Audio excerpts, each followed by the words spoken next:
A couple of months ago, my boyfriend and I moved into a new apartment. It was spacious and in pretty good shape, with hardwood floors and plenty of sunlight. Unfortunately, the square footage made the place feel more bare and empty. I needed area rugs to put over some of the creakier boards, some art for the walls, a bed frame, and a second AC unit. Most of those are pretty self-explanatory, and we needed the AC for what we were calling the living room, which was a bare room with a large TV, a PlayStation, and an office chair. Since my boyfriend is unemployed, that is where he has been spending most of his days. Although I set up a folding table so he can roll over there and maybe use his laptop instead. Well, as you might have guessed, we saw an ad on the Facebook Marketplace for an estate sale. I decided to really go all in on the opportunity, showing up early with a rented van. It was an old detached ranch-style house, and there were rows of stuff lined up in the driveway and on the lawn. We had our pick of the furniture, and they were basically just giving it away. Most of it was literal junk, covered in cat scratches and cigarette burns, but anything that was metal or unharmed we salvaged. A metal bed frame, a large decorated chest with a padlock, one antique porcelain doll, and of course, an AC for the living room. The chest was really intriguing. They said they had no idea where to find the key or what was inside, but since they were just looking to liquidate everything, they would just sell it as is. The doll had to be at least 70 years old, with some yellowing on its lace and hairline fractures filled with black dust resembling wrinkles. Everything had some dried black dust caked into its crevices, so we brushed and vacuumed the furniture on the sidewalk before bringing it in. The chest ended up on our landing where we kept our shoes and boots. My boyfriend said he would pick up a bolt cutter, speculating it might be full of bonds or stocks or baseball cards or old comics. Still, that ambition kind of subsided once we got the AC set up in the window and he was able to get back to gaming without the heat limiting how long his sessions went. I set up the doll in our bedroom, really well planted in the middle of a shelf to make sure it did not fall and break. He was excited for the chest, but I felt like the doll might actually be the item worth something. We would joke about going on Antiques Roadshow and seeing which one would be worth the most, but as the week went by, neither of us had made any effort to look into our purchases. The other thing that had not changed is that every day I would go to work, and when I would get home, my boyfriend's laptop was still in the same spot. He was in the same spot too, yelling into a headset and playing video games. I can't say I did not feel some resentment, but it was also unfair of me to put pressure on him. He had been feeling a little sick and tired since the estate sale. I touched my hand to his forehead, and he had a slight fever, and he had developed a bit of a gravelly cough.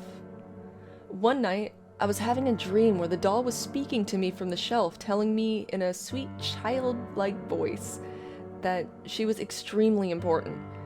She said she had traveled from Europe, had been passed down over several generations, and was thanking me for rescuing her from that dank, dusty house. My dream was interrupted by a loud thump, and I sprung out of bed. The doll was in the same position I had left her, but my boyfriend was not in bed. I went into the living room, and he was lying there on the floor, controller in hand, wheezing loudly. A million thoughts were going through my head, including how we could not afford an ambulance, but when I realized he was unresponsive, I decided we had no choice and I dialed 911. They told me he might be having a seizure and walked me through the process while an ambulance was dispatched. As I held him, he was burning up and coughed up some black mucus a couple of times. When the ambulance showed up, I followed them in my car and spent all night at the hospital waiting for results. They told me he was stable, but they had to insert a breathing tube. He had some sort of advanced fungal infection, and based on the scans, his lungs had a lot of viscous fluid. I was shown a digital image on an iPad, and it just looked like an X-ray, but with these black strings crisscrossing all over like cobwebs. I asked if that was inside him. They asked if he was covered under my insurance. The next morning, they told me I should go home, that he is stable, but they were trying to pick the best course of action to take. There was a lot of foreign matter in his lungs, but they would let me know what the next steps would be. When I got home, I realized the air conditioner had been running all night and the room had a deep, moist chill. I mopped the spot where he had coughed up black phlegm and realized the floor looked a different color as I mopped. it looked lighter. It was like there was a little bit of black dust littered everywhere. Spores, I thought to myself. I went over to the air conditioner and pulled off the vent. The filter was black and slimy. As the cover came off, it created long black strings like stretching gum. I panicked and let go of the cover, and it fell slowly as the strings attached it to the air conditioner stretched thin. I was disgusted and in shock. I had no idea what to do. I unplugged the unit and stepped away, staring at it in horror and disbelief. All I could think was calling the police. Do they handle something like this? How does one contact the CDC? Then the long black strings that connected to the cover contracted like a muscle, pulling the cover back into the air conditioner. A jolt of electric fear ran through me, and I stopped thinking rationally. I ran towards it and just kicked it with all my might, causing the window frame to snap and launching the AC unit out of the window. On the sidewalk, it was just somewhat dented, and most of the plastic bits had gone flying, and a black puddle started to form around it. I left the window open and went to the hospital. I felt like I had information for them, but they knew about it already.